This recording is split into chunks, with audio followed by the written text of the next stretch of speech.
নতুন চাকরি পেয়ে কলকাতায় আসা লোকটির জীবনে সেই সকালটি ছিল আশা আর ভয় দুটোতেই ভরা। চাকরিটি স্থায়ী নয়, যে কোনো সময় বিনা নোটিশে চলে যেতে পারে। এই শর্তগুলো পড়ে তার ভেতরে সামান্য কাঁপুনি জাগলেও সে ভয়কে প্রশ্রয় দেয়নি, কারণ বন বিভাগের সামান্য বেতনের চাকরি ছেড়ে সে এখন শহরে এসেছে দ্বিগুণেরও বেশি মাইনের আশায়। সদ্য বিয়ে হয়েছে, সংসারের চাহিদা বেড়েছে। তার কাছে এই চাকরি শুধু পেশা নয়, জীবনের এক নতুন অধ্যায়। জঙ্গল, পাহাড়, অন্ধকার ছেড়ে আলোয় আসার সুযোগ। দ্বিতীয় দিনের সকালে তাড়াহুড়ো করে খাওয়া দাওয়া সেরে সে তৈরি হয় অফিসের জন্য। পোশাক নিয়ে তার অস্বস্তি, কোট প্যান্ট টাই সবকিছুই যেন তাকে অন্য এক মানুষ বানাতে চাইছে। আয়নায় নিজের মুখ দেখে সে সন্তুষ্ট নয়, তবু শহরের নিয়ম মানতেই হবে। ছোট অফিসারদের কাছে পোশাকই পরিচয়, পোশাক দিয়েই সাহেবদের নজরে পড়তে হয়। এই অনুকরণ আর অনুসরণের খেলায় না নামলে টিকে থাকা কঠিন। সময় বাঁচাতে সে ঢুকে পড়ে এক সংকীর্ণ গলিতে। গলিটা এতটাই সরু যে বিপরীত দিক থেকে লোক এলে দেয়ালে গা ঠেসে দাঁড়ানো ছাড়া উপায় নেই। একদল বৃদ্ধ মানুষ তার গা ঘেঁষে চলে যায়। অদ্ভুত এক কোলাকুলি ঘটে অচেনা মানুষের সঙ্গে। মুহূর্তের জন্য তার মনে হয় হিংসার সন্দেহের এই সময় এমন মানবিক স্পর্শ বড় দুর্লভ, কিন্তু সেই অনুভূতি বেশিক্ষণ টেকে না। এক মহিলা এগিয়ে এলে তাকে আবার পিছু হটতে হয়। কোটে শ্যাওলা লাগে, মনেও যেন ক্লান্তি জমে। ধর্মঘটের জন্য ট্র্যাম বন্ধ। বাস ধরতে গিয়ে সে বোঝে শহরের আরেক রূপ, ভিড়, ঠেলা, ধাক্কা। বহু চেষ্টা করে একটি বাসে উঠলেও ভিতরের চাপ অসহনীয় হয়ে ওঠে। কেউ তাকে ধাক্কা দিয়ে গালি দেয়, মানুষ না জানোয়ার।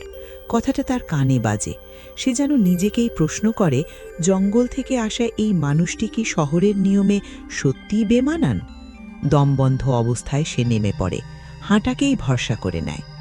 কলকাতার রাস্তায় হাঁটতে হাঁটতে তার ভেতরে অন্য এক ভয় দানা বাঁধে, ধর্মের ভয়। পোশাক দেখে কে কি ভাবছে, কে তাকে কি মনে করছে, এই অনিশ্চয়তা তাকে তাড়া করে ফেরে। মানুষগুলোর মুখ এক হলেও বিভাজন লুকিয়ে আছে চোখে চোখে। সে বুঝতে পারে এখানে ভুল বোঝাবুঝির দাম জীবন দিয়েও দিতে হতে পারে। হঠাৎ এক রাস্তায় সে দেখে রক্তাক্ত এক মানুষ পড়ে আছে। রক্ত ড্রেনে গড়িয়ে যাচ্ছে। দৃশ্যটা তাকে আতঙ্কিত করে তোলে। সে পথ বদলায়, কিন্তু পুলিশ তাকে থামায়। নিয়োগপত্র দেখিয়ে সে রক্ষা পায়, তবু ভয় যায় না। প্রতিটি পথচারীকে সে সন্দেহের চোখে দেখে, আবার তাদের চোখেও নিজের জন্য ভয় দেখতে পায়। সবাই যেন সবার হাতকে ভয় পাচ্ছে। এক পাশগুলির মুখে তিনজন লোক দেখে তার বুক ধকধক করতে থাকে। ঠিক তখনই পেছন থেকে এক অ্যাংলো ইন্ডিয়ান তরুণী আসছে দেখে তার মাথায় বুদ্ধি আসে। সে ভান করে জুতো ঠিক করার অজুহাতে দাঁড়িয়ে পড়ে, তারপর তরুণীর সঙ্গে পাশাপাশি হাঁটতে শুরু করে, যেন তারা একসঙ্গেই এসেছে। এই ছলনাতেই সে বিপদ কাটায়। তরুণী তার আচরণ টের পেয়ে প্রশ্ন করলেও সে সত্যিটা বলে ফেলে, ভয়ের কথা। মেয়েটি হেসে তাকে কাপুরুষ বলে, তবু সেই হাসির মধ্যে সে একটুখানি নিরাপত্তা খুঁজে পায়। পথে এক ফকির হঠাৎ তাকে ভয় দেখালেও শেষে ভিক্ষাই চায়। সে দুটো পয়সা ছুঁড়ে দিয়ে দ্রুত সরে যায়। মনে হয় আজ ভয় না করলে বাঁচাই যেত না। অবশেষে পরিচিত এক বন্ধু সুহাস তার সামনে এসে দাঁড়ায়।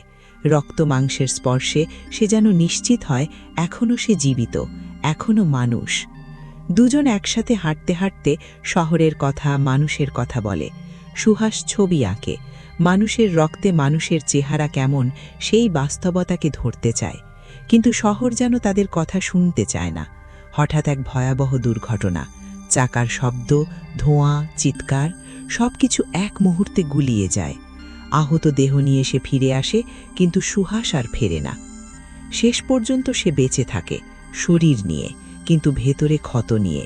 শহর তাকে শিখিয়েছে মানুষ শুধু মানুষ নয়, ভয়, সন্দেহ, হিংসা আর বেঁচে থাকার মরিয়া চেষ্টার এক জটিল রূপ। তবু সে আশা ছাড়ে না।